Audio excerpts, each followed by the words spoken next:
Hello दोस्तों, बीबी films public आप सब देख रहे हैं। दोस्तों आज हम बात करने वाले हैं भोजपुरी और बंगाली वर्जन में। फर्स्ट टाइम ऐसा गाना आया है भोजपुरी में, वो भी खेसारी लाल यादव जी के नाम।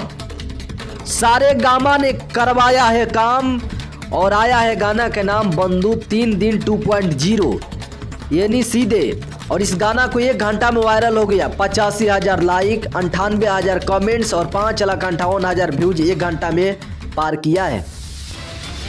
आप ओरिजिनल हकीकत जानिएगा तो सारे गामा ने पोस्ट किया है, जिनका नाम है विश्व भर में चर्चित global trending star Khesari Lal Yadav को लेकर आवत बानी नया भोजपुरिया अंदाज में आप सबके मैं बना रही चर्चित।